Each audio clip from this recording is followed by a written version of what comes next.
Hello friends, welcome to the political philosopher. Friends, आज हम लोग वेस्टर्न पॉलिटिकल थॉट में कौटिल्य को फिर से कंटिन्यू करेंगे और आज का जो कौटिल्य के ऊपर वीडियो होने वाला है वो कौटिल्य के ऊपर लास्ट वीडियो बनेगी और इसमें हम सारी चीज़ों को कवर करेंगे।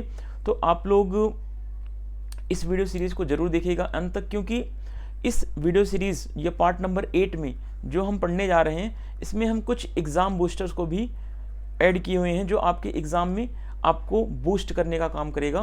तो प्लीज़ आप लोग ज़रूर एंड तक देखें वीडियो को।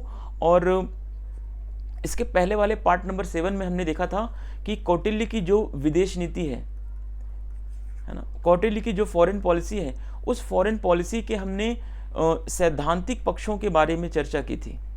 आपको याद होगा तो सैद्धांतिक पक्षों के बारे में चर्चा की थी, या कह लें कि थियोरेटिकल एस्पेक्ट्स के बारे में हमने डिस्कशन किया था। तो आज हम कौटिल्य के विदेश नीति के व्यवहारिक पक्षों की चर्चा करेंगे। व्यवहारिक पक्ष के साथ साथ हम कौटिल्य के सामाजिक व्यवस्था के बारे में चर्चा करेंगे, साथ के साथ कौटिल्य के मैकियावेली के साथ तुलना करेंगे कि मैकियावेली और कौटिल्य में क्या समानताएं थी, क्या असमानताएं हैं। देन उसके बाद कुछ एग्ज़ाम बूस्टर्स को हमने इंक्लूड किया है इसमें। देन हम कुछ एग्ज़ाम बूस्टर्स को पढ़ने के बाद कुछ कौटिल्य के ऊपर बुक्स वगैरह जो दी गई हैं उनके बारे में थोड़ा बहुत डिस्कस करेंगे। देन आपका ये टॉपिक कंप्लीटली एंड हो जाएगा। उसके बाद हम स्टार्ट करेंगे, हमारा अगला टॉपिक जो होगा वो अगाना सुत्त के ऊपर होगा, या फिर जो भी थिंकर्स आएंगे उनको हम देखते चलेंगे आगे। ठीक है, तो आप लोग चैनल पर नए हैं तो चैनल को लाइक, सब्सक्राइब और शेयर जरूर कीजिए। चलिए, आज का हमारा टॉपिक है कि परराष्ट्र संबंधों का संस्थागत एवं व्यवहारिक पक्ष।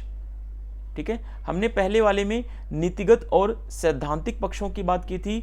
आज हम करेंगे institutional and practical aspect of foreign relations के बारे में। ठीक है, जिसमें हमें 3 चीज़ों को स्टडी करना है।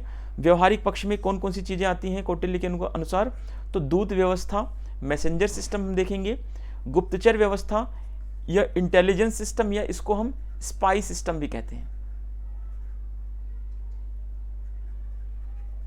फिर तीसरा है आपका युद्ध, है ना, वॉर। इन तीनों को हम किस में रखते हैं? इन तीनों को कौटिल्य ने बेसिकली व्यवहारिक पक्षों में रखा है। ठीक है, ये क्या है? आपके प्रैक्टिकल एस्पेक्ट्स हैं। तो इनको आज हम देखेंगे और एक एक करके सारी चीज़ों को डिटेल में पढ़ेंगे, जिससे कि आप लोगों को आगे चल के बहुत ज़्यादा बेनिफिट मिलने वाला है। तो जिन लोगों का एक तो क्वेश्चन है कि जिन लोगों ने अपना एग्ज़ाम दिया, अभी जस्ट कल ही आंसर की आई है, तो उस आंसर की के अकॉर्डिंग बहुत सारे बच्चे हैं जिनका 100 तक गया है, जिनका 100 से अबव भी है या 100 से बिलो भी है ना। तो वो लोग अपना तैयारी कंटिन्यू करें। अगर जनरल कैटेगरी में आप लोग आते हैं, बेसिकली मैं इस पर एक वीडियो बना दूंगा आगे चल के। और जिन लोगों का EWS है खास करके, और जिनका 94 से कम है EWS में, वो अपनी तैयारी जून के लिए स्टार्ट कर देंगे, क्योंकि 94 क्वेश्चन में EWS के चांसेस बहुत कम हैं। हाँ, 90% चांस है, हो सकता है कि घट बढ़ जाए तो आपका चांस बन सकता है। बाकी आप कोशिश करिए जून के लिए। ठीक है, चलिए तो आगे आज हम देखते हैं कि व्यवहारिक पक्षों के बारे में।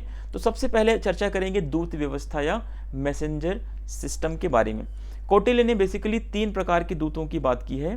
फर्स्ट है आपका निस्वार्थ दूत, दूसरा है परिमार्थ दूत और तीसरा है शासनाहार दूत। ठीक है, अब देखिए इन सारे दूतों के बारे में एक एक करके आपको समझना है।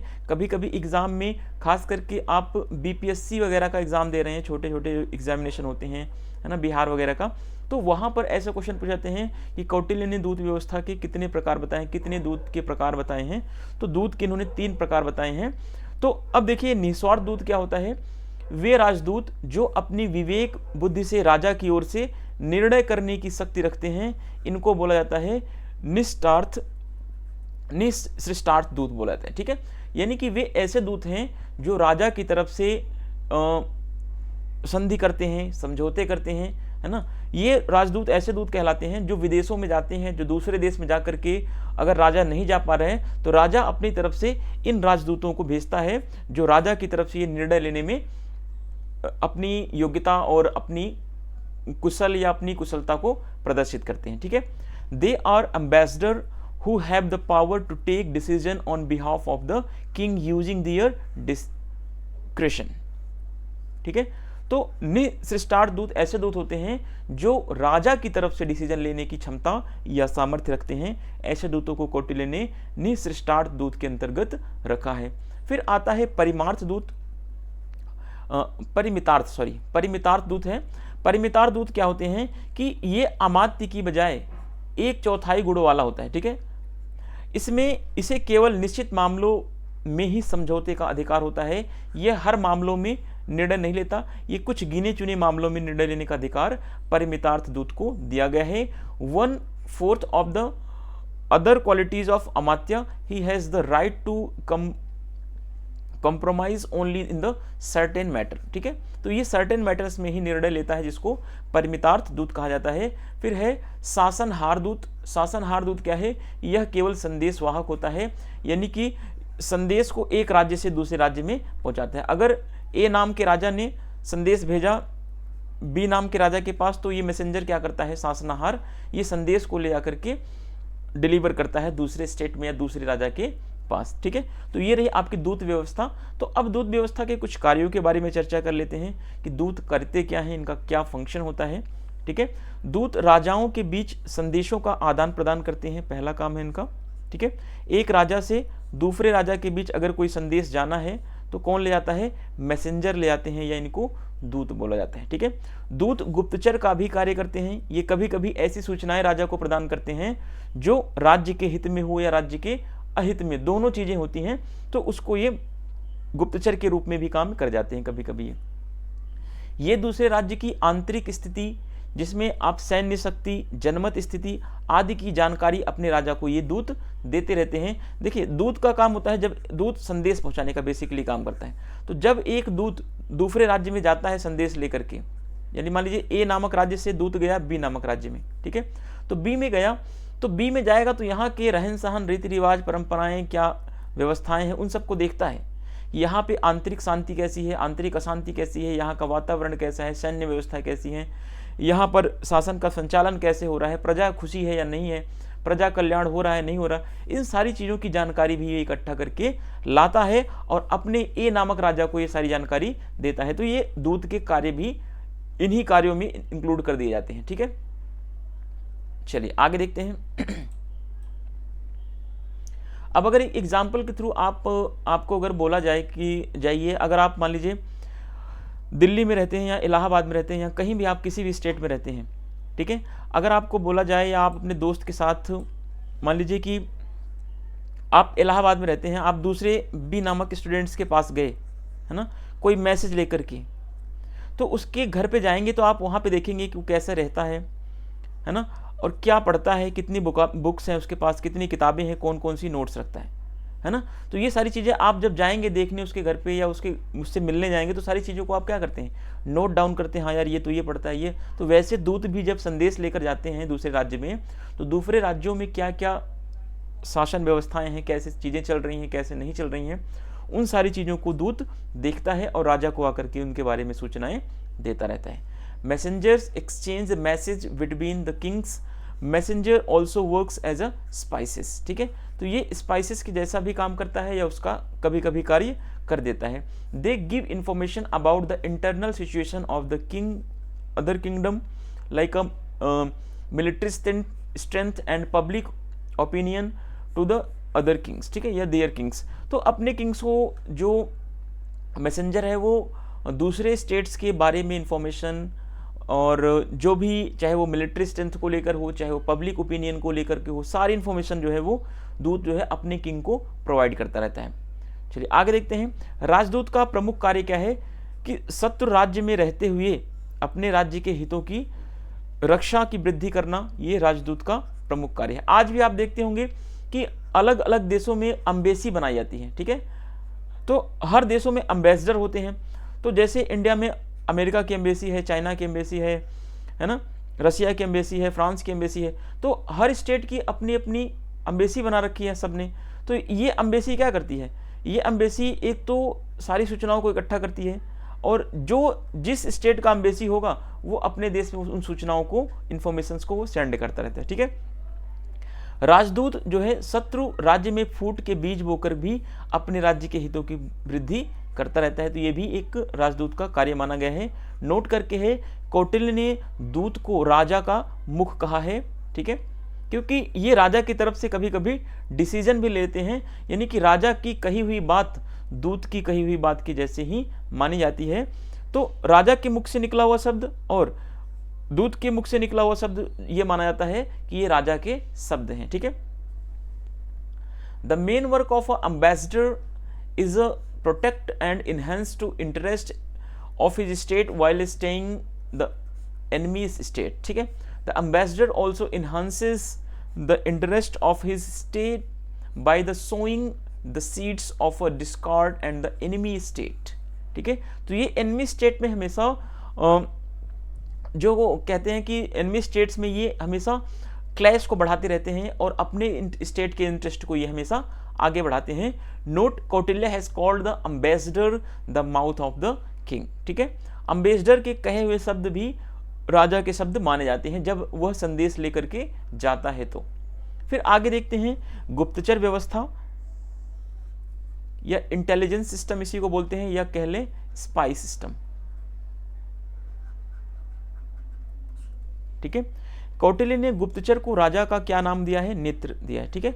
कौटिल्य ने गुप्तचर को राजा का नेत्र कहा है और राजदूतों को क्या बोला है? मुख कहा है, ठीक है। गुप्तचर राज्य के अंदर एवं बाहर दोनों जगह होने चाहिए ऐसा कौटिल्य कहता है, क्योंकि गुप्तचर जो होते हैं आंतरिक और बाहरी सुरक्षा के लिए जिम्मेदार होते हैं। ये अलग अलग सूचनाएं जो हैं गुप्त तरीके से इकट्ठा करते हैं और राजा तक सारी सूचनाओं को ये पहुंचाते रहते हैं। राज्य के अंदर नियुक्त गुप्तचर राज्य के अंदर सभी अमात्य व अधिकारियों के बारे में, राजा के बारे में, प्रजा के विचार, भ्रष्टाचार आदि का पता लगाना तथा राजा का यश फैलाना इन गुप्तचरों का मेन काम माना जाता है, ठीक है। तो राज्य के अंदर जो गुप्तचर होते हैं, देखिए गुप्तचर दो तरीके के होते हैं, एक स्थायी होते हैं बेसिकली, ये इनको परमानेंट कहते हैं। दूसरे होते हैं जो भ्रमण करते रहते हैं,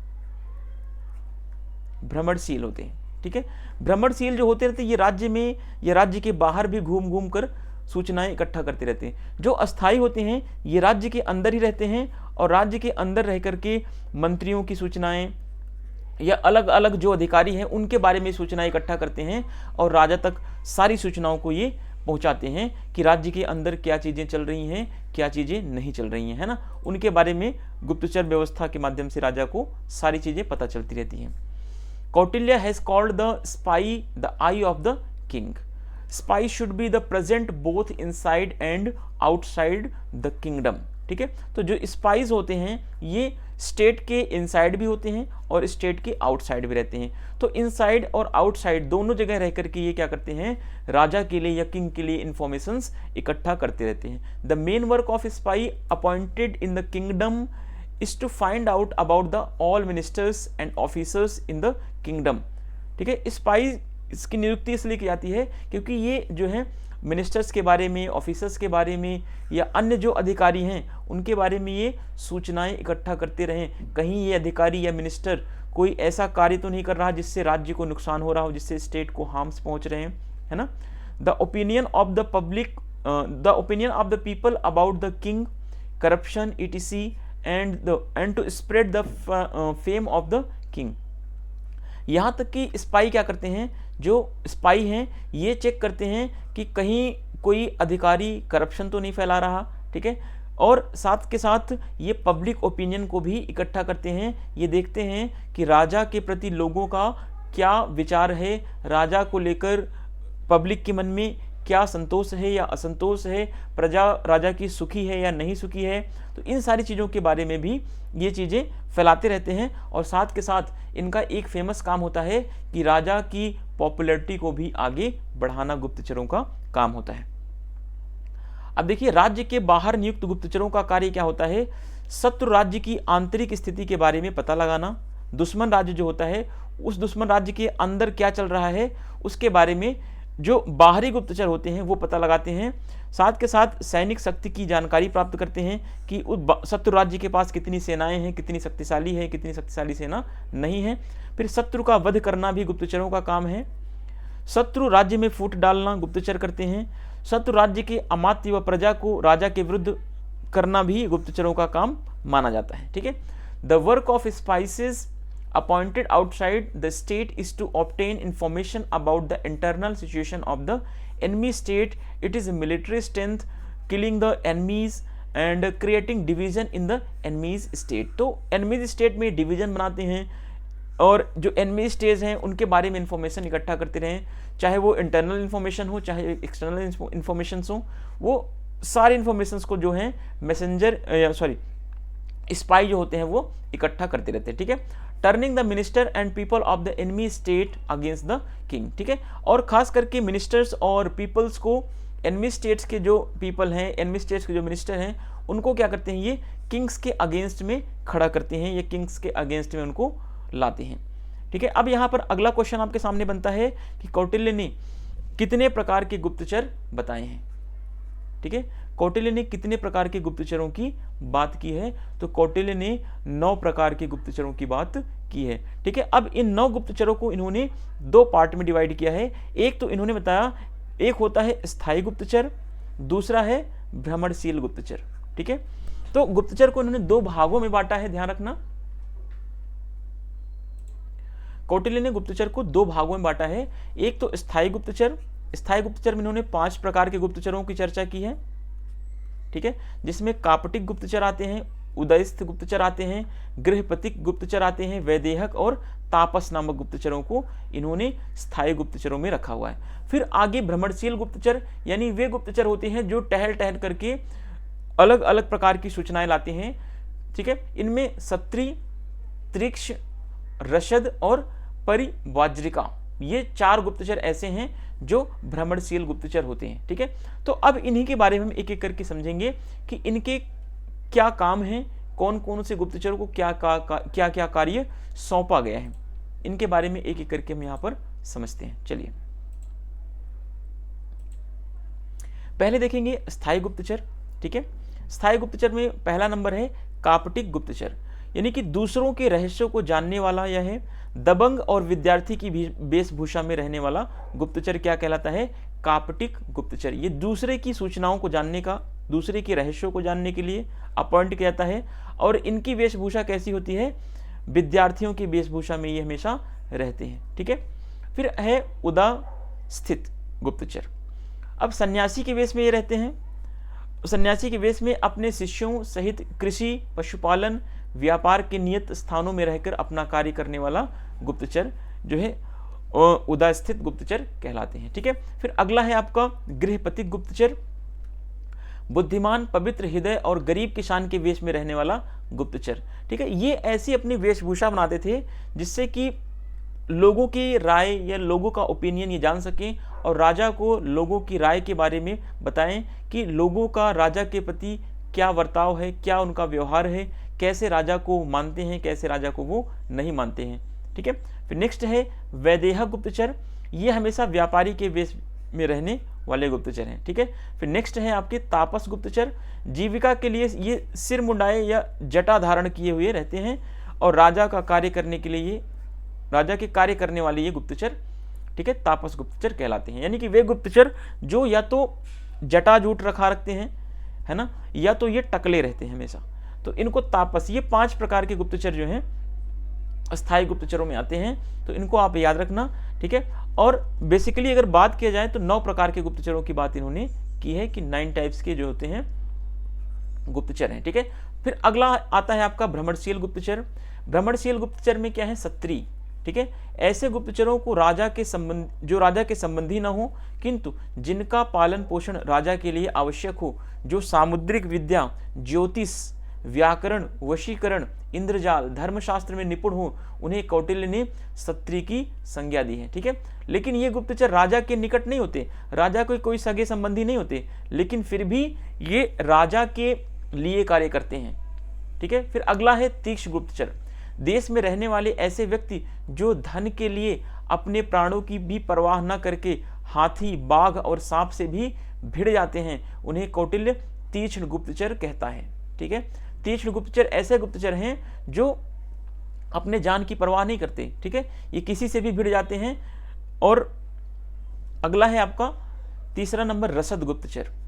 अपने बंधुओं से भी स्नेह न रखने वाले क्रूर प्रवृत्ति से, आलसी स्वभाव से, और व्यक्ति को कौटिल्य ने रसद गुप्तचर यानी कि जहर देने वाला कहा है। ठीक है, यानी ये गुप्तचर ऐसे हैं जो किसी को भी जहर देने के लिए हमेशा तैयार रहते हैं। फिर अगला आपका चौथा नंबर है परिव्राजिका गुप्तचर, यानी कि आजीविका की इच्छुक, दरिद्र, प्रौढ़, विधवा, सन्यासिनी के वेश में रहने वाली महिला परिव्राजिका कहलाती है।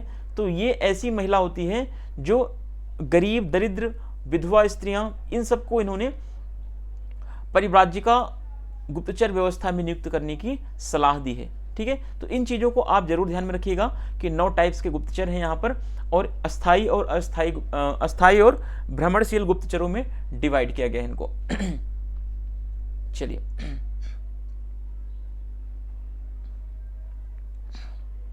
यहाँ पर इंग्लिश में देखिए, यहाँ पर स्थायी गुप्तचर को यहाँ पर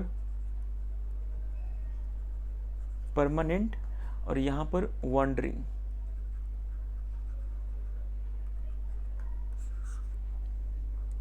ठीक है, तो यहाँ पर आप देख लीजिएगा कि परमानेंट गुप्तचर में 5 टाइप्स के हैं जो काप्टिक हैं। ठीक है, ये किसी भी लोगों की सेक्रेट्स को जान सकते हैं और ये हमेशा ग्रैब एज ए स्टूडेंट्स के रूप में दिखाई पड़ेंगे आपको। फिर अगला है आपका उदास्थित गुप्तचर, जो कि ये करते हैं काम क्या, to grab of the hermit along with his discipline in the disingested and places of agriculture, animal husbandry and trades।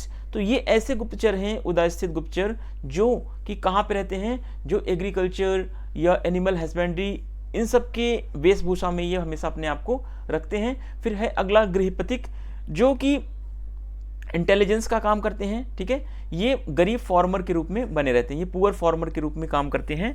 फिर अगला है वैदेहक। वैदेहक ऐसे गुप्तचर होते हैं जो बिजनेसमैन की वेशभूषा में हमेशा अपने आप को दिखाते हैं। फिर अगला है तापस। तापस ये किंग के लिए तो काम करते हैं, लेकिन ये इनके पास 7 हेड्स होते हैं। ठीक है, और matted with the hair of a livelihood, और इनकी बड़े बड़े बाल या जटाएं जो भी आप कह सकते हैं, या तो इनका शेप्ड हेड होता है या तो इनकी बड़ी बड़ी जटाएं होती हैं। तो ऐसे गुप्तचरों को इन्होंने तापस गुप्तचर में रखा है। फिर अगला आता है वॉन्डरिंग या भ्रमणशील गुप्तचर, जिसमें सात्री। ठीक है, सात्री जो होते हैं ये not related to the king, ये राजा से जुड़े हुए तो नहीं होते, लेकिन ये राजा के लिए काम करते हैं। जिसमें सात्री गुप्तचरों में ऐसे गुप्तचर आते हैं जिनको सामुद्रिक विद्या के बारे में, एस्ट्रोलॉजी के बारे में, ग्रामर, जीनियोलॉजी एंड मैजिक, धर्मशास्त्र, इन सब के बारे में अच्छी तरीके से नॉलेज होती है ना, इनको सात्री की कैटेगरी में रखा गया है। फिर आते हैं तीक्ष्णा गुप्तचर। ये वे पीपल होते हैं जो फाइट विद द एलिफेंट से भी लड़ जाते हैं, टाइगर से भी लड़ जाते हैं, स्नेक से भी लड़ जाते हैं। ठीक है, ये किसी से भी लड़ने को हमेशा तैयार रहते हैं। किस लिए? पैसों के लिए। अगला है रसद गुप्तचर। A person who is a cruel and lazy by nature and who does not have a affection even for his relative have been called रसद या पॉइजन गिवर बाई कौटिल्य। ठीक है, तो रसद गुप्तचर ऐसे गुप्तचर हैं, स्पाइस हैं, जो किसी से अफेक्शन नहीं रखते, चाहे उनके भाई हो, चाहे माँ हो, चाहे बहन हो, इनका किसी के प्रति लगाव नहीं होता। ये किसी को भी जहर देने के लिए तैयार हो सकते हैं राजा की आज्ञा पर। ठीक है, राजा ने बोल दिया कि अपनी माँ को जहर दे दो, अपने पिता को जहर दे दो, अपने भाई को जहर दे दो, तो ये ऐसे गुप्तचर हैं रसद गुप्तचर। तो ये किसी को भी जहर देने के लिए तैयार हो जाते हैं, क्योंकि इनका मोह जो होता है किसी के प्रति नहीं होता, इनका अफेक्शन किसी के साथ नहीं होता, है ना। ये अपनी गर्लफ्रेंड को भी जहर दे सकते हैं, ये बात ध्यान रखना, है ना। अगला है परिव्राजिका। ये ऐसी वीमेंस होती हैं जो बहुत गरीब होती हैं, या तो बहुत ज़्यादा वृद्ध होती हैं, या विधवाएं होती हैं, है ना, जो या तो सन्यासिनी के वेश में रहती हैं। इनको परिव्राजिका के रूप में इन्होंने कौटिल्य ने प्रदर्शित किया है कि ऐसे गुप्तचर हैं जो अलग अलग वेश बनाकर रहते हैं और राज्य के लिए सूचनाएं इकट्ठा करते हैं। अब तीसरा देखते हैं, जो कि विदेश नीति में कौटिल्य की विदेश नीति का जो व्यवहारिक पक्ष अगला है, युद्ध संबंधी विचारों के बारे में। ठीक है, वॉर्स व्यूज जो हैं आपके देखते हैं। कौटिल्य ने विजिगीषु राजा के सामने चक्रवर्ती सम्राट का आदर्श रखा है, किंतु चक्रवर्ती सम्राट बनने के लिए युद्ध को अंतिम विकल्प माना जाता है। ठीक है, एक होता है राजा, एक होता है चक्रवर्ती सम्राट। ठीक है, अशोक क्या था? चक्रवर्ती सम्राट था। है ना। चक्रवर्ती सम्राट का मतलब है कि चारों तरफ, है ना, उसका बोलबाला हो, यानी संपूर्ण अखंड भारत पर उसका साम्राज्य फैला हुआ हो। कौटिल्य ने 3 प्रकार के युद्ध बताए हैं, ये भी ध्यान रखना आपको, ठीक है। Kautilya has placed the ideal of the chakravarti emperor in front of the conquering king, ठीक है, but has considered war as the last opinion to become a chakravarti emperor. अब कौटिल्य कहता है कि एक राजा को हमेशा अपना आदर्श किसको मानना चाहिए, एक राजा को हमेशा अपने आदर्श के रूप में चक्रवर्ती सम्राट को सामने रखना चाहिए, क्योंकि जब आपका आदर्श बड़ा होगा तो आप भी उतना ही बड़ा कार्य करोगे, ठीक है। तो अब यहां पर देखना है कि Kautilya has decided 3 types of a war, तो कौन कौन से इन्होंने वॉर के बारे में बात की है। तो इन्होंने 3 टाइप्स के वॉर के बारे में बताया है, 3 प्रकार की युद्धों की चर्चा इन्होंने की है। पहला इन्होंने बताया प्रकाश युद्ध या धर्म युद्ध होता है, युद्ध के नियम व आचार संहिता का पालन करके युद्ध करना, यानी नियम पूर्वक युद्ध करना क्या कहलाएगा, प्रकाश युद्ध या धर्म युद्ध, ठीक है। ये युद्ध करने का पूरा एक नैतिक नियम था। दूसरा इन्होंने बताया है कूट युद्ध, कूट युद्ध में युद्ध करते समय एक राजा को छल कपट का प्रयोग करना चाहिए, इसको बोला है इन्होंने कूट युद्ध। तीसरा इन्होंने बताया है तूषणी युद्ध, तूषणी युद्ध को कहते हैं कि शत्रु को विष औषधि धोखा देकर उसका वध कर देना, तूषणी युद्ध के प्रकार में इन्होंने रखा है। तो इन्होंने 3 प्रकार के युद्धों की बात की है, ठीक है।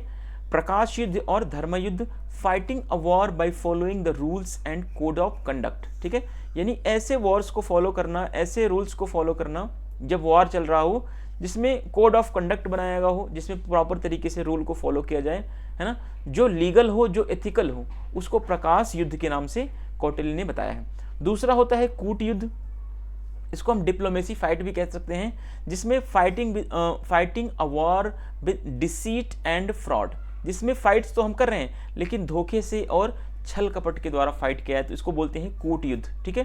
फिर तीसरा नंबर है तूषणी युद्ध, killing the enemy by giving him poison, ठीक है, अपने शत्रु को पॉइजन देकर, अपने एनिमीज को पॉइजन देकर मारना या कोई दवा देकर मारना, ठीक है, या उसका धोखे से मारना, डिसीट देकर के मारना, क्या कहलाता है, तूषणी वॉर कहलाता है, या तूषणी युद्ध कहलाता है, ठीक है। तो 3 टाइप्स के युद्ध हैं, इनको आप जरूर ध्यान में रखिएगा। आप एक चीज नोटिस करना कि जो मैंने 7 पार्ट्स या 8वां पार्ट जो पढ़ा रहा हूं, इन 8 पार्ट्स को आप देख करके, आपने अगर अच्छे तरीके से 8 पार्ट्स को देखा है और नोट्स को आप एक बार देखिएगा, और उसके बाद आप दुनिया भर के जितने भी पॉलिटिकल साइंस के क्वेश्चन कौटिल्य के ऊपर बने होंगे तो आप उनकी प्रैक्टिस करिएगा, आपको अंदाजा लग जाएगा कि इस वीडियो सीरीज में, इस पीपीटी में कितना दम है ना। आपको कोई भी ऐसा क्वेश्चन नहीं बचेगा देखने को कि जो इस वीडियो सीरीज में या जो इस पीपीटी सीरीज में आपको नहीं बताया गया है। तो सारी चीज़ों को कवर किया गया है, इस चीज़ को आप जरूर ध्यान में रखिएगा और अच्छे से पढ़िएगा। अगर आपने इतना 8 सीरीज कंप्लीटली देख लिया है, अच्छे तरीके से समझ लिया है, तो मुझे नहीं लगता कि आने वाले टाइम में जो भी क्वेश्चन बनेंगे इसके बाहर बनेंगे, है ना। कोई उम्मीद है कि सारी चीज़ें यहीं से बनेंगी, और बाकी आप अपने आप को अपडेट करते रहिएगा टाइम टू टाइम, हम भी सारी चीज़ों को अपडेट आपको देते रहेंगे। अब देखते हैं कौटिल्य की सामाजिक व्यवस्था के बारे में। अब हमारा जो है विदेश नीति का जो व्यवहारिक पक्ष था वो खत्म हो चुका है। अब हम कौटिल्य के सामाजिक व्यवस्था के बारे में देखेंगे कि कौटिल्य के सामाजिक व्यवस्था के संदर्भ में क्या विचार हैं, सोशल ऑर्डर के आधार पर इनके क्या आइडियाज हैं, ठीक है।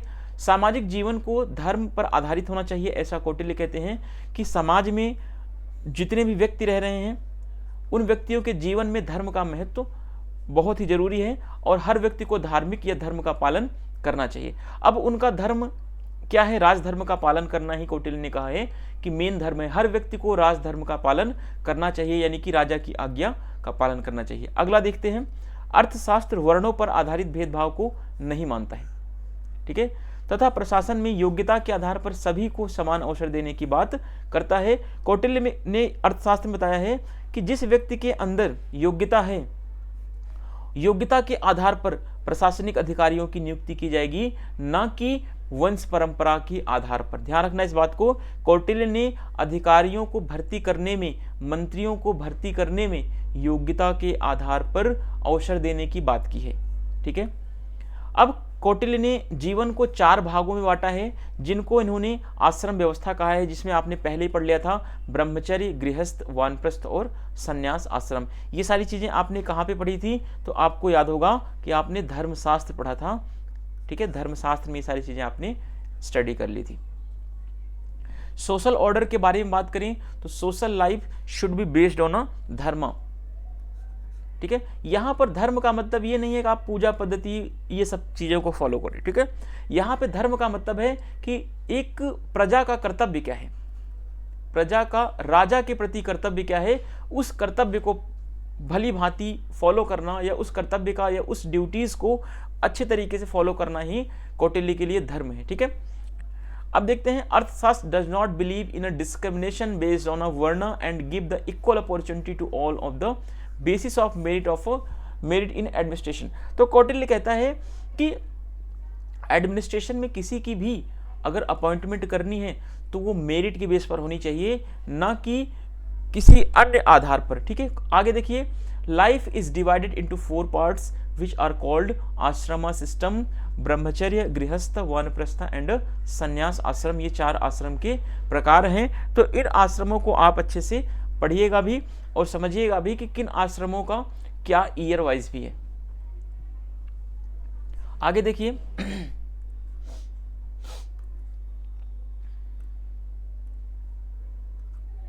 वर्ण व्यवस्था को समाज में श्रम विभाजन के व्यवहारिक सिद्धांत के रूप में मान्यता कौटिल्य ने दिया है, ठीक है। कौटिल्य ने कहा है कि जो वर्ण व्यवस्था है, ये वर्ण व्यवस्था समाज में क्या निर्धारित करेगी कि लोग श्रम कैसे करेंगे, श्रमों का विभाजन यानी कार्यों का विभाजन निर्धारित होगा, ठीक है। यानी ब्राह्मण वर्ण में जो व्यक्ति आएगा उसका कार्य अलग होगा, शूद्र के वर्ण में जो व्यक्ति आएगा उसका कार्य अलग होगा, क्षत्रिय वर्ण में जो व्यक्ति आएगा उसका कार्य अलग होगा, और शूद्र के वर्ण में जो व्यक्ति आएगा उसका कार्य अलग होगा। तो इससे पता चलता है कि वर्ण व्यवस्था के माध्यम से कौटिल्य ने समाज में श्रम विभाजन का निर्धारण किया है। अगला क्वेश्चन बन सकता है, यहाँ पे आप नोट कर लीजिएगा कि कौटिल्य ने वर्ण व्यवस्था को आधार बनाकर समाज में श्रम विभाजन को व्यवहारिक रूप में मान्यता दी है। क्या ये बात सही है या गलत है? ठीक है, आपको आइडेंटिफाई करना है। मैं तो चीज़ों को पढ़ा दूंगा, लेकिन आप जब तक एनालाइज नहीं करेंगे चीज़ों को, तब तक आप आगे नहीं बढ़ पाएंगे। रटते रहेंगे तो चीज़ें आपसे नहीं बन पाएंगी, ठीक है।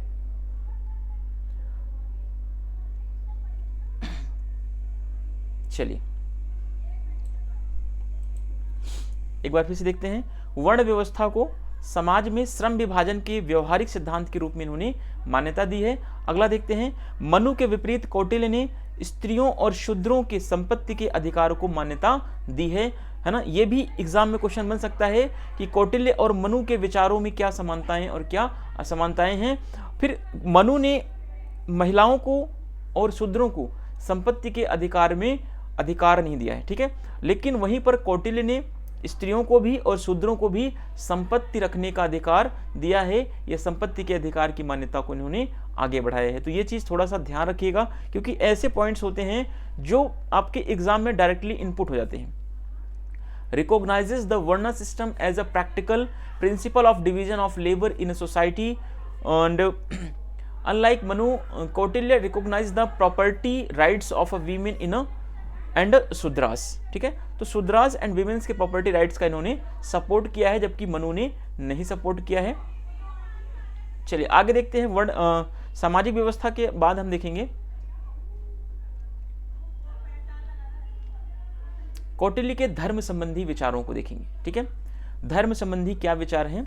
कौटिल्य ने धर्म को 4 भागों में या 4 रूपों में वर्गीकृत किया है।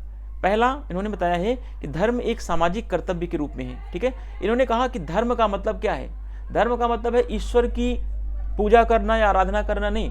धर्म का मतलब है कि आपके क्या कर्तव्य हैं, आपके समाज में क्या आपका योगदान है, आप समाज में आपको क्या रोल दिया है, ठीक है। आप जिस वर्ण से हैं उस वर्ण के अकॉर्डिंग काम करें, यही आपका धर्म है। जैसे प्लेटो ने कहा कि जिस व्यक्ति के अंदर जो विशेषीकरण होगा, है ना, उसी विशेषीकरण के आधार पर वो कार्य करेगा, तभी न्याय की स्थापना हो पाएगी। इसीलिए प्लेटो के न्याय के सिद्धांत को कार्य विशेषीकरण के सिद्धांत भी कहा जाता है, ठीक है। दूसरा देखते हैं, धर्म सत्य पर आधारित नैतिक कानून के रूप में भी है। ठीक है, तो आपकी नैतिकता क्या है कि राजा के प्रति सत्य बोलें, धर्म का पालन करें, है ना।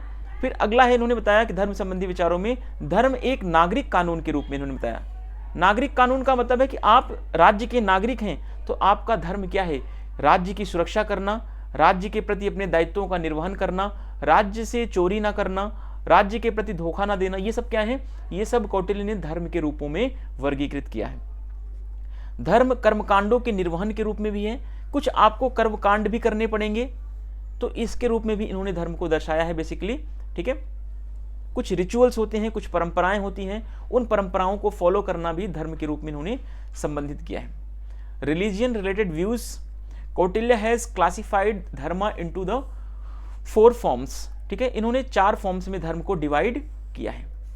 फर्स्ट इन्होंने बताया कि dharma as a social duty, धर्म क्या है? आपकी सोशल ड्यूटी है। सेकेंड वन इन्होंने बताया है कि dharma as a moral law based on a truth. Third इन्होंने बताया है कि dharma as a civil law, धर्म क्या है? नागरिक कानून है या सिविल लॉ है। Dharma as a discharge of a rituals. ठीक है, तो ये चीजें आपको ध्यान रखनी है, समझना है। जितना आप अपने आप को समझते हुए चलेंगे, जितना आप चीजों को समझेंगे अच्छे तरीके से, उतना आपके अंदर नॉलेज में आपके एनहांसमेंट आएगा। चलिए आगे देखते हैं। कौटिल्य राज्य को धर्म का सृजन करता नहीं, अपितु धर्म का रक्षक मानता है। ठीक है, तो कौटिल्य कहता है कि राज्य धर्म को बनाता नहीं है, राज्य का काम यह नहीं कि धर्म का निर्माण करना। कौटिल्य कहता है कि राज्य धर्म की सुरक्षा करता है, धर्म का संरक्षक है राज्य, ना कि राज्य जो है धर्म का निर्माता है। ठीक है, राज्य धर्म के द्वारा प्रजा के व्यवहार को नियंत्रित भी करता है। कौटिल्य ने सुख का आधार किसको बताया है? धर्म को बताया है। यानी कि अगर व्यक्ति अपने नैतिक दायित्वों का, राज्य के प्रति अपने कर्तव्यों का पालन करेंगे तो व्यक्ति सुखी रहेंगे। Kautilya consider the state not the creator of a religion but the protector of a religion. ठीक है, कौटिल्य कहता है कि स्टेट जो है रिलीजन का क्रिएटर नहीं है, बल्कि रिलीजन का प्रोटेक्टर है state. The state controls the behaviour of the people through the religion. ठीक है, कौटिल्य कहता है कि स्टेट क्या करता है? रिलीजन के थ्रू पीपल्स का बिहेवियर कंट्रोल करता है, लोगों के व्यवहार को नियंत्रित करता है या कंट्रोल में रखता है। Kautilya said that the religion is a basis of a happiness. तो कौटिल्य ने कहा कि हैप्पीनेस का आधार क्या है? रिलीजन है। ठीक है, तो अब देखते हैं इसके बाद आपद धर्म के बारे में। आपद धर्म का मतलब है कि इमरजेंसी की सिचुएशन, जैसे आप इसको समझ सकते हैं कि इमरजेंसी आ जाए तब राजा को क्या करना चाहिए। ठीक है, तो इमरजेंसी के टाइम में कौटिल्य ने भी बताया है, मैकियावेली ने भी बताया है। अब देखिए, कौटिल्य ने कुछ मामलों में राजा को धर्म के अनुसार कार्य न करने की छूट दी है, अर्थात अनैतिक कार्य करने की छूट दी है, जो कि निम्न है। कौन कौन सी ऐसी कंडीशन है जिसमें जो है कौटिल्य ने कहा कि राजा जो है धर्म के अनुसार काम नहीं करेगा, है ना। कुछ ऐसी परिस्थितियां आ जाती हैं जब कौटिल्य ने कहा कि राजा को धर्म का पालन नहीं करना चाहिए, बल्कि राजा को अनैतिक साधनों का प्रयोग करके राज्य की सुरक्षा करना प्राथमिक दायित्व बनाना चाहिए। तो पहला देखिए, पहला पॉइंट पहला कौटिल्य कह रहा है कि दुष्ट एवं द्रोही राजकुमार को स्त्री, शराब या शिकार के बहाने पकड़कर बंद कर दिया जाए, अथवा जंगली जातियों के किसी सरदार को उसके खिलाफ भड़काकर या विद्रोही सामंतों के द्वारा उसे धोखे से मारने का प्रबंध कर दिया जाना चाहिए। ठीक है, तो अब यहाँ पे कह रहा है कि कोई भी, कौटिल्य कहता है कि अगर कोई दुष्ट या द्रोही राजकुमार है तो उसको स्त्रियों से या शराब के नशे में या फिर किसी जंगली जातियों से उसे मरवा देना चाहिए, ये राज्य के हित में है। तब राजा को धर्म का पालन नहीं करना चाहिए। In some cases, Kautilya has given the king freedom to not act according to dharma. He has given the freedom to do immoral acts which are as follows. ठीक है, तो कुछ immoral acts करने की बात कब कहता है कि जब एक wicked and traitorous prince हो, तब उसे क्या करना चाहिए? उसे कैप्चर करवा देना चाहिए, जेल में बंद कर देना चाहिए, या फिर उसे प्रिटेक्ट्स ऑफ अ वीमेन, वाइन और हंटिंग और chieftain of a wild tribes and should be instigated against him, or arrangements should be made to the kill by the deceit by rival feudals lords. ठीक है, तो feudals या Lord's जो विद्रोही होते हैं उनको उनके माध्यम से या फीमेल्स के माध्यम से या उनको कुछ जो वाइल्ड ट्राइब्स होती हैं उनके माध्यम से उनको मरवा देना चाहिए, ऐसा कौटिल्य कहता है। ठीक है, फिर अगला कौटिल्य बताता है कि भ्रष्ट अधिकारियों को मारा जा सकता है, इसमें राजा को नैतिकता का पालन नहीं करना चाहिए। विरोधी नगरों, कुलों या गांवों को समाप्त कर देना चाहिए या समाप्त किया जा सकता है, तब भी राजा को धर्म का पालन नहीं करना चाहिए। जब ऐसी सिचुएशन आए तब, कि जब कोई विरोधी नगर आ जाए राजा का विरोध करे, है ना, या कोई गांव राजा का विरोध करता है, तो उस गांव को ही कौटिल्य ने कहा कि राजा को समाप्त कर देना चाहिए, और वहां पर उस कंडीशन में वहां पर नैतिकता को नहीं देखना चाहिए कि क्या सही है क्या गलत है, क्योंकि राजा का कोई विरोध करता है तो उस विरोधी को तुरंत समाप्त करना चाहिए, ऐसा कौटिल्य बोलने का प्रयास कर रहा है। विरोधियों को समाप्त करने के लिए उनके बीच कलह कराई जाए तथा उनको धोखे से जहर देकर या अन्य साधन से मरवा देना चाहिए, ऐसा कौटिल्य कहता है। यहाँ पर धर्म का पालन राजा को नहीं करना चाहिए। पांचवा बताता है कि अंतर्राज्यीय संबंधों के निर्वहन में भी अनैतिक तथा धूर्ततापूर्ण उपाय अपनाए जा सकते हैं, ऐसा कौटिल्य राजा को सलाह देता है। Corrupt officials can be killed, opposing cities clean and villages can be destroyed. ठीक है, तो अब कौटिल्य कहता है जो सिटीज आपका विरोध कर रहा है, जो सिटीज राजा का विरोध कर रहा है, ओपोनेंट कर रहा है, या जो विलेजेस राजा का ओपोनेंट कर रहा है, उसको कंप्लीटली डिस्ट्रॉय कर देना चाहिए राजा को।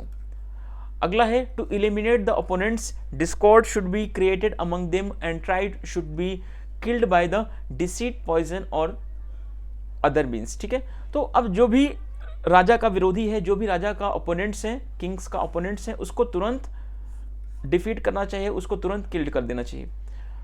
Immoral and deceitful measures can be also adopted in the discharge of interstate relations. जब आप इंटरस्टेट रिलेशन बना रहे हो तब भी आपको इमोरल एंड डिसीटफुल्स मेजरमेंट को यूज करना चाहिए, ऐसा कौटिल्य बताता है। ठीक है, अब यहाँ पर देखते हैं कौटिल्य पर, गणतंत्र पर कौटिल्य के क्या विचार हैं। इन्होंने जो है रिपब्लिकन पर क्या आइडियाज दिया है, इनको सीखने का प्रयास करते हैं, रिपब्लिकन पर कौटिल्य के विचार। ठीक है, तो अब देखते हैं रिपब्लिकन के संदर्भ में ये क्या सही बताते हैं, क्या लाभ है और क्या हानियां हैं, इनके बारे में देखते हैं एक एक करके। क्या लाभ है रिपब्लिक से और क्या रिपब्लिक से नुकसान है। ठीक है, क्या लाभ है और क्या नुकसान है, इसके बारे में देखते हैं। या ऐसे भी कह सकते हैं कि रिपब्लिक से क्या उसकी कमियां हैं और क्या उसके फायदे हैं, ये भी करके हम देख सकते हैं। ठीक है, या बुराई या प्रशंसा भी कह सकते हैं इसको हम। पहला देखते हैं, गणतंत्र पर विजय प्राप्त करना अत्यंत दुष्कर है, यह तो क्या है गणतंत्र के लाभ हैं। लेकिन ध्यान रखना कि कौटिल्य ने गणतंत्र का समर्थन नहीं बल्कि कौटिल्य ने राजतंत्र का समर्थन किया है, राजतंत्र का समर्थक है। Kautilya has supported monarchal system. ठीक है, कौटिल्य कहते हैं कि पहला फायदा इसका गणतंत्र का यह है कि इस पर विजय प्राप्त करना क्या है, बहुत कठिन काम होता है। ठीक है, लेकिन इसमें कमियां भी इन्होंने बताई हैं कि कमियां क्या है, इसकी कमियों को हम बाद में देखेंगे, पहले इसके बेनिफिट्स को देखते हैं। दूसरा इन्होंने बताया कि विजय में कठिनाई के उन्होंने दो कारण गिनाए। पहला कारण बताया है कि जनता पर अत्याचार नहीं होता, दूसरा ये गणतंत्र एकल शासक वाली बुराइयों से क्या होते हैं, मुक्त होते हैं। तीसरा इन्होंने बताया कि यहाँ सामूहिकता होती है जो इन्हें शक्तिशाली बनाती है। तो गणतंत्र में सामूहिकता की भावना पाई जाती है, सभी लोग एकता की भावना पाई जाएगी, सभी लोग एक साथ रहते हैं, इसलिए इसमें शक्तिशाली होने की ज़्यादा चांसेस या प्रबल संभावनाएं बनी रहती हैं। फिर अगला कौटिल्य बताया कि कौटिल्य के मत में गणतंत्र से प्राप्त होने वाली सहायता सेना मित्र या लाभ से प्राप्त होने वाली सहायता से बेहतर है। ठीक है, तो ये कौटिल्य इसके गणतंत्र के लाभ बताते हैं। अब गणतंत्र की कुछ कमियां बताएं उन्होंने कि गणतंत्रात्मक शासन व्यवस्था में प्रशासन करना बहुत ही कठिन होता है, क्योंकि विचारों की सहमति यहाँ पर नहीं बन पाती, क्योंकि संख्या लोगों की ज़्यादा होती है, इसलिए यहाँ पर लोगों के विचार भी अलग अलग होते हैं। दूसरा इन्होंने कमियां बताया कि ऐसे शासन में शासक वर्ग की आंतरिक असहमतियाँ बहुत ज़्यादा होती हैं। ठीक है, फिर ये शीघ्र ही विखंडित होने वाले राष्ट्र होते हैं। गणतंत्र गुप्तचरों का प्रयोग करके ऐसे शासन प्रणाली को आसानी से विघटित भी किया जा सकता है। तो ये गणतंत्र के बारे में इनकी कुछ कमियां बताई हैं। नोट, गणतंत्र कौटिल्य राजतंत्रात्मक राज्य व्यवस्था का समर्थक है, ये चीज आपको ध्यान रखना है। Kautilya's view on a republic, इसके एडवांटेजेस के बारे में देखते हैं, ठीक है। It is extremely difficult to conquer a republic, ठीक है। रिपब्लिक को जीतना या कैंकर करना बहुत ही डिफिकल्ट है। ही लिस्टेड 2 रीजंस, क्यों ऐसा डिफिकल्ट है विक्ट्री करना, क्योंकि फर्स्ट रीजन इन्होंने बताया कि यहां पर लोग जो होते हैं, ठीक है, ये सिंगुलर किंग के एविल से फ्री होते हैं, पहली बात तो। फिर इन्होंने अगला बताया है कि there is a collectively hence which makes them powerful, यहां पर लोग कलेक्टिवली रहते हैं, लोग इकट्ठा होकर रहते हैं, इसलिए ये पावरफुल होता है। According to Kautilya, help received from the republic is better than the help received from the army, friend और प्रॉफिट्स, ठीक है। तो ये कह रहे हैं कि रिपब्लिक से अगर किसी को हेल्प मिल जा रही तो वो हेल्प जो है आर्मी से भी ज़्यादा अच्छी है या मित्र से भी ज़्यादा अच्छी हेल्प मानी जाती है रिपब्लिक की हेल्प, ठीक है। अब इसके डिसएडवांटेजेस के बारे में बात कर लें। इन्होंने बताया है कौटिल्य ने, it is difficult to administrator is a republican system because the number of idea and opinion is a large, ठीक है। इन्होंने कहा कि यहाँ पर नंबर और ओपिनियन बहुत ज़्यादा होते हैं, इसलिए यहाँ पर रूल करना या एडमिनिस्ट्रेशन चलाना बहुत ही डिफिकल्ट होता है। In such a regime there are a lot of internal disagreements among the ruling class, ठीक है। यहाँ पर रूलिंग क्लास जो होती है उसके अंदर ही इंटरनल कॉन्फ्लिक्ट्स बहुत ज़्यादा चलते रहते हैं, डिसएग्रीमेंट्स बहुत ज़्यादा होते हैं। These also disintegrate very soon, और बहुत जल्दी ही क्या होता है, डिसइंटीग्रेट भी हो जाता है, बहुत जल्दी ये समाप्त भी हो जाता है। Such as regime can be easily dismantled using the spices का यूज करके या गुप्तचरों का यूज करके इसको बहुत ही इजिली डिसमेंटल भी किया जा सकता है, ठीक है। Note, Kautilya is a supporter of a monarchal state system, ठीक है। तो ये चीज भी आपको ध्यान रखना है। अब यहाँ पर देखते हैं कि कौटिल्य और मैकियावेली का तुलनात्मक अध्ययन, कौटिल्य और मैकियावेली के विचारों में क्या क्या चीजें हैं, क्या क्या चीजें नहीं हैं, इन दोनों को हम एक एक करके समझेंगे, देन हम आगे बढ़ेंगे, ठीक है। इतनी चीजें क्लियर हो रही हूं तो प्लीज आप लोग कमेंट जरूर कीजिएगा कि आपको कहां पर दिक्कत आ रही है, कहां पर नहीं आ रही है, ठीक है। कौटिल्य और मैकियावेली का तुलनात्मक अध्ययन देखते हैं। एक तरफ है आपका कौटिल्य, दूसरी तरफ है मैकियावेली, ठीक है। फॉन्ट थोड़े से छोटे हैं, फॉन्ट छोटा इसलिए बनाया है क्योंकि एक्चुअली फिर क्या है कि आता नहीं एक पेज पर पूरा ना। पहला पॉइंट देखते हैं, कौटिल्य ने धर्म के महत्व को स्वीकारा है लेकिन अर्थ से गौड़ माना है, ठीक है। अर्थ का महत्व कौटिल्य के जीवन में या कौटिल्य के विचार में ज्यादा है बजाय धर्म के, ठीक है। अब वहीं पर जबकि मैकियावेली ने भी धर्म को राजनीति से क्या किया है, अलग किया है। कौटिल्य ने छोटे छोटे राज्यों में बटे भारत को एकता के सूत्र में शक्तिशाली राजा के नेतृत्व में बांधना चाहता है, तो उसी प्रकार मैकियावेली भी छोटे छोटे टुकड़ों में बटे इटली को कुशल राजा के नेतृत्व में एकता में बांधना चाहता है, ठीक है। फिर अगला पॉइंट है, कौटिल्य के अनुसार राजा को सच्चरित्र, धर्मपरायण व नैतिकता युक्त होना चाहिए, केवल आपात धर्म यानी इमरजेंसी के अंतर्गत ही इसका उल्लंघन करना चाहिए। जबकि मैकियावेली क्या कहता है, मैकियावेली कहता है कि राजा को सच्चरित्र होना जरूरी नहीं, ठीक है। फिर कौटिल्य के अनुसार उत्तम साध्य के लिए साधन भी उचित होने चाहिए, केवल इमरजेंसी के समय, आपात धर्म के समय अनैतिक साधन अपनाए जा सकते हैं। जबकि आगे मैकियावेली कहता है कि केवल साध्य उत्तम होना चाहिए, साधन अनैतिक हो सकता है, ठीक है। तो ये अंतर भी आपको देखने को मिलेगा और समानताएं भी देखने को आपको एक साथ मिलेंगी इसमें। कौटिल्य के अनुसार राजा को शत्रु पर विजय प्राप्त करने के लिए साम दाम दंड भेद की नीति अपनाई जानी चाहिए, ठीक है। जबकि मैकियावेली क्या कहता है कि मैकियावेली के अनुसार राजा को शत्रु पर विजय प्राप्त करने के लिए सिंह की तरह पराक्रमी और लोमड़ी की तरह धूर्त यानी कि चालाक होना चाहिए। अगला पॉइंट है, कौटिल्य ने राजा को विभिन्न पशु पक्षियों से 20 गुण सीखने की सलाह देता है। कितने गुणों सीखने की बात की है, तो 20 गुण सीखने की बात राजा के लिए करता है कि एक राजा को पशु पक्षियों से 20 गुण सीखने चाहिए, ठीक है। विभिन्न 20 टाइप्स के पशु पक्षियों से 20 गुणों को सीखने की बात कही है।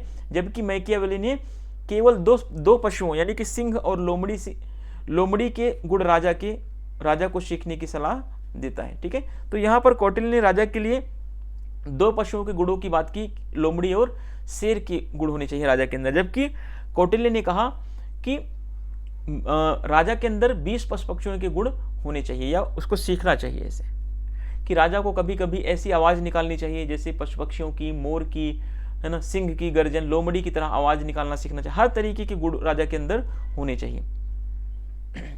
Comparative study of Kautilya and Machiavelli. Kautilya and Machiavelli को देखते हैं एक कंपैरेटिव स्टडी में। Kautilya has accepted the importance of a religion but has a considered in a secondary to the wealth. Wealth नहीं, अर्थ। हाँ, अर्थ वेल्थ एक ही कर सकते हैं, ठीक है। अब यहाँ पर कौटिल्य ने रिलीजियस के इम्पोर्टेंट को एक्सेप्ट तो किया है बट सेकेंडरी माना है इसको इन्होंने अर्थ से, ठीक है। अर्थ क्या है, प्राइमरी है ना, और रिलीजन क्या है, कौटिल्य के अकॉर्डिंग सेकेंडरी है। Whereas Machiavelli has kept religion separate from a politics. जबकि मैकियावेली ने भी क्या किया है, रिलीजन को या एथिक्स को पॉलिटिक्स से सेपरेट करने का काम किया है। तो ये क्या है, इक्वलिटीज हैं दोनों के अंदर।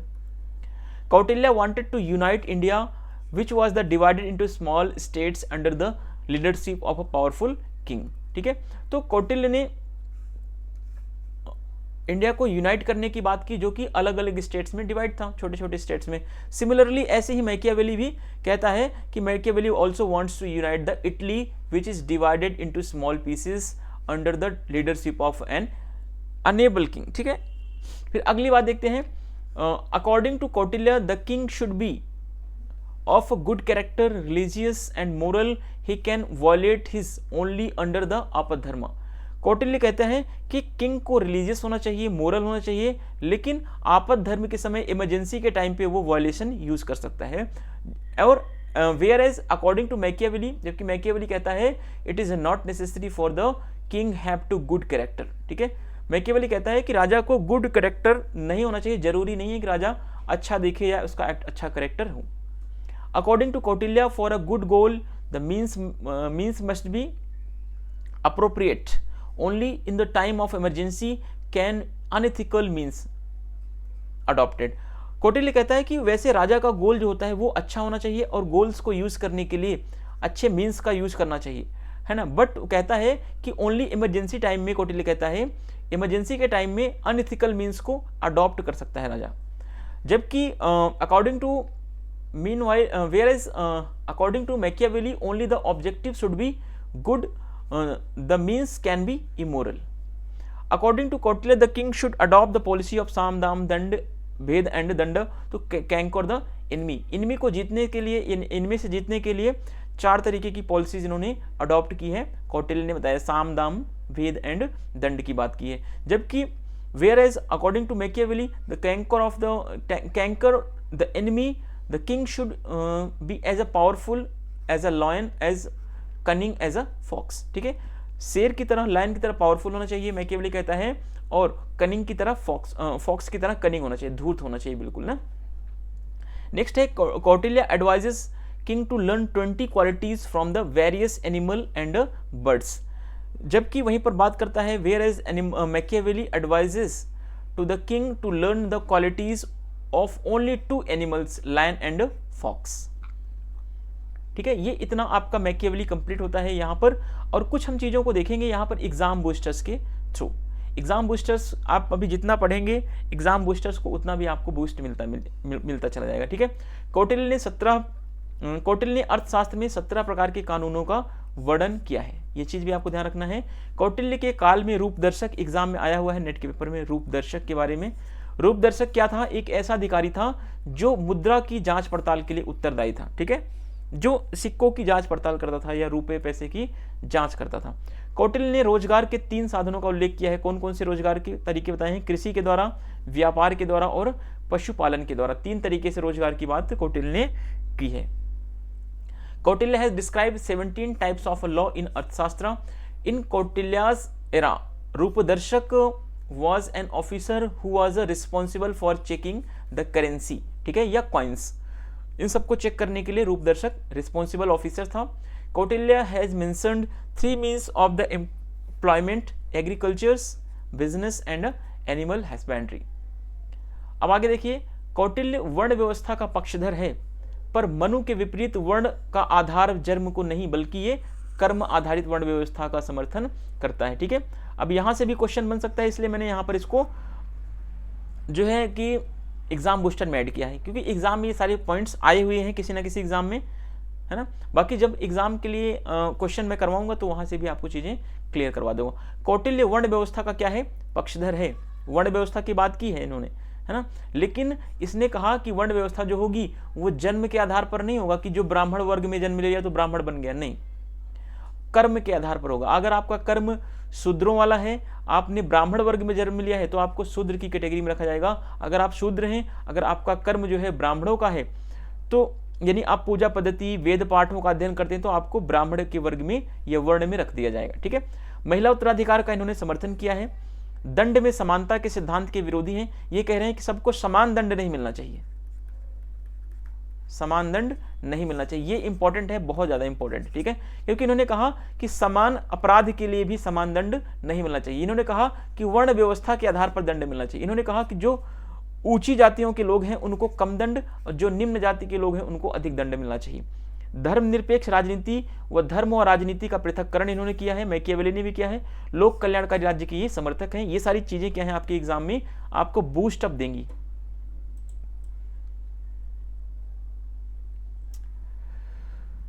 चलिए आगे देखते हैं।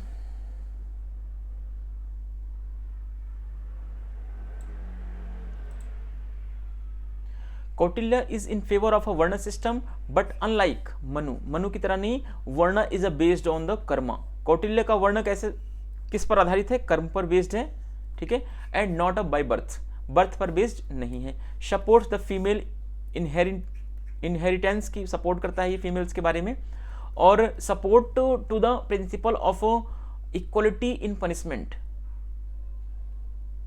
दंड में समानता के सिद्धांत का क्या है ये विरोधी है, ठीक है। यानी कि ये कहता है कि इक्वल पनिशमेंट सबको नहीं मिलना चाहिए, भले ही इक्वल इन्होंने क्राइम किया है लेकिन फिर भी पनिशमेंट अलग अलग मिलना चाहिए। Secular politics, separation of politics and religion, supporter of a welfare state. तो ये कौटिल्य के बारे में कुछ आइडियाज हैं, इनको देखते हैं। आगे देखिए फिर, कौटिल्य द्वारा वर्णित राजा के 7 अंगों में कौन सा शामिल नहीं है। कौटिल्य के द्वारा जो 7 अंग बताए गए हैं, राजा, अमात्य, दुर्ग, कोश, दंड, मित्र, कितने हो गए, राजा, अमात्य, दुर्ग, कोश, 1 2 3 4 5 6 7 जनपद, ठीक है, ये 7 आपके हो गए। तो पुरोहित जो है कौटिल्य के जो सप्तांग सिद्धांत है उसमें पुरोहित का कोई स्थान नहीं है। चलिए, पुरोहित को कोई स्थान नहीं दिया गया, ध्यान रखना। यह धर्मनिरपेक्षता को परिलक्षित करता है। कौटिल्य का जो सप्तांग सिद्धांत है वो धर्मनिरपेक्षता को क्या करता है, परिलक्षित करता है। यह भी क्वेश्चन बन सकता है कौटिल्य के सप्तांग सिद्धांत के बारे में। क्यों? क्योंकि इसमें कोई भी ऐसा धर्माधिकारी नहीं शामिल किया गया है राज्य के सप्तांग सिद्धांत में। कौटिल्य ने दंड यानी कि राजनीति व्यवस्था को क्या माना है, साध्य नहीं माना बल्कि साधन माना है। कौटिल्य का अर्थशास्त्र शासन कला पर लिखा गया है, न कि राजनीतिक सिद्धांतों या दर्शन पर लिखा गया ग्रंथ है। ये चीज भी ध्यान रखना आप। ये सारी चीजें क्या हैं, इंपॉर्टेंट है, ये एग्जाम में आए हुए हैं पॉइंट्स या आने की पॉसिबिलिटीज इनकी ज्यादा है, ठीक है। Purohit is not included in the 7 parts of a king described by the Kautilya. क्यों? क्योंकि there is a reflect secularism. Kautilya considered the punishment as a means not a end, ठीक है। पनिशमेंट को इन्होंने क्या बोला, इन्होंने कहा कि मीन्स है पनिशमेंट, नॉट एंड है। Kautilya's Arthashastra is written on governance and not on the political principle of a philosophy, principle and philosophy, ठीक है। तो ये फिलोसफी एंड किसी अदर प्रिंसिपल पर ये नहीं लिखा गया है, ये गवर्नेंस के ऊपर लिखा गया है या शासन कला पर लिखा गया है। आगे देखिए, अर्थशास्त्र में आपको यथार्थवाद, धर्मनिरपेक्षता, नैतिक निरपेक्षता का समर्थन किया गया, पर इसमें भौतिकवाद का समर्थन नहीं किया गया। कभी क्वेश्चन पूछ ले कि अर्थशास्त्र में भौतिकता या भौतिकवाद का समर्थन किया गया है, तो नहीं। अर्थशास्त्र में क्या है आपको, यथार्थवाद, धर्मनिरपेक्षता, नैतिक निरपेक्षता, नैतिकता का भी वर्णन नहीं, नैतिक निरपेक्षता का समर्थन किया गया है, ठीक है। ये क्वेश्चन डीएसएसबी के एग्जाम में पूछा गया है। सोच सकते हो आप कितना डीपली क्वेश्चन एग्जाम में पूछा जा रहा है, आपको अंदाजा भी नहीं लगेगा कि आपका कैसे काटा गया है, ठीक है। कौटिल्य इंद्रियों पर नियंत्रण रखने वाले राजा को ही सफल मानते हैं। राजा के 6 शत्रु के बारे में इन्होंने चर्चा की कि राजा के कितने शत्रु होते हैं, 6। कौन कौन से? काम, क्रोध, लोभ, अहंकार, मद और अत्यधिक खुशी। अत्यधिक हर्ष का मतलब है अत्यधिक खुशी भी राजा का दुश्मन है। और इन्होंने, कौटिल्य ने कहा कि वह राजा सबसे अच्छा है जो अपनी इंद्रियों पर नियंत्रण रखता है। आगे देखिए, realism, secularism and moral neutrality are supported in Arthashastra but does not support materialism. ठीक है, मटेरियलिज्म को कहीं पर भी कौटिल्य ने सपोर्ट नहीं किया है अर्थशास्त्र में। Kautilya considered only the king who has control over his senses to be successful and considers the 6 enemies of the king। ठीक है, तो 6 enemies किंग के कौन कौन से हैं? लस्ट है, एंगर है, ग्रीड है, ईगो है, प्राइड है एंड एक्सेसिव जॉय। ये 6 enemies हैं।